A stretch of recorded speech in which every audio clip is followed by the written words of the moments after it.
Hi ಎಲ್ರಿಗೂ ನಮಸ್ಕಾರ. ಇದು ನನ್ನ 3ನೇ ಮಿನಿ ವ್ಲಾಗ್. ನನ್ನ ಮಿನಿ ವ್ಲಾಗ್ಸ್‌ಗೆ ತುಂಬ ಸಪೋರ್ಟ್ ಮಾಡ್ತಿದ್ದೀರಾ. Thank you so much. ಇವತ್ತು ಕೂಡ ಸಂಜೆ ಟೈಮಲ್ಲಿ ವ್ಲಾಗ್‌ನ ಸ್ಟಾರ್ಟ್ ಮಾಡ್ಕೊಂಡಿದ್ದೀನಿ. ನಾನು ಮತ್ತು ರಾಕೇಶ್ ಅವರಿಬ್ಬರು ಈವ್ನಿಂಗ್ ಹೊರಗಡೆ ಹೋಗಿದ್ವಿ, ಸ್ವಲ್ಪ ಶಾಪಿಂಗ್ ಮಾಡೋದಿತ್ತು ಅಂತ. ನಾವು ಸ್ಟ್ರೈಟ್ ಅವೇ ಹೋಗಿದ್ದು ಒಂದು ಗಿಫ್ಟ್ ಶಾಪ್‌ಗೆ. ಗಿಫ್ಟ್ ಶಾಪ್‌ಗೆ ಹೋದ ತಕ್ಷಣ ಒಂದು 2-3 ಶಾಪ್ಸ್‌ನ ನೋಡಿದ್ವಿ. ಅದರಲ್ಲಿ ಒಂದು ಶಾಪಲ್ಲಿ ಒಂದಷ್ಟು ಗಿಫ್ಟ್‌ನ ನೋಡಿ ಫಿಲ್ಟರ್ ಮಾಡಿ ಫೈನಲ್ ಆಗಿ ಒಂದು ಗಿಫ್ಟ್‌ನ ಸೆಲೆಕ್ಟ್ ಮಾಡಿದ್ವಿ. ಆ್ಯಕ್ಚುಲಿ ನಾವಿವತ್ತು ಸೆಲೆಕ್ಟ್ ಮಾಡಿರುವಂಥ ಗಿಫ್ಟ್ ಬಂದು ಟಿಫಿನ್ ಬಾಕ್ಸ್, ಅಂದರೆ 3 ಪಾರ್ಟಿಷನ್ ಬರುತ್ತಲ್ಲ ಟಿಫಿನ್ ಬಾಕ್ಸ್ ಅದು, ಮತ್ತು ಮಕ್ಳದ್ದು ಒಂದು ಅಷ್ಟು ಸ್ಟೇಷನರಿ ಐಟಮ್ಸ್ ಇರುತ್ತಲ್ವ, ಸೊ ಅಷ್ಟು ಇದೆರಡನ್ನೂ ಸೆಲೆಕ್ಟ್ ಮಾಡಿ ಇದನ್ನು ಅಲ್ಲೇ ಕೂಡ ಪ್ಯಾಕ್ ಮಾಡಿಸ್ಕೊಂಡೆ. ಒಂದು 11 ಪೀಸ್ ಗಿಫ್ಟನ್ನು ತೊಗೊಂಡ್ವಿ.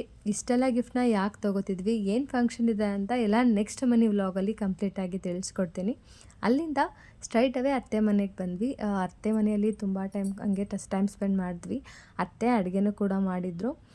ಫ್ರೂಟ್ಸ್ ಎಲ್ಲ ಕಟ್ ಮಾಡಿಕೊಟ್ರು, ಅದು ರಸಾಯನ ಎಲ್ಲ ಮಾಡಿಕೊಟ್ರು, ಉಪವಾಸದ್ದು ಎಲ್ಲ ಅಡುಗೆ ಎಲ್ಲ ಮಾಡಿಕೊಟ್ರು.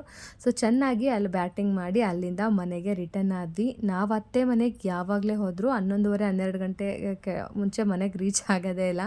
ಸೊ ಮನೆಗೆ ಬಂದು ತಲೆಗೆ ಎಣ್ಣೆ ಹಾಕ್ಕೊಂಡು ಸ್ವಲ್ಪ ರೆಸ್ಟ್ ಮಾಡಿ ಮಲ್ಕೊಂಡ್ವಿ. ಇದಾಗಿತ್ತು ಇವತ್ತಿನ ನನ್ನ mini vlog. Thank you so much. Bye.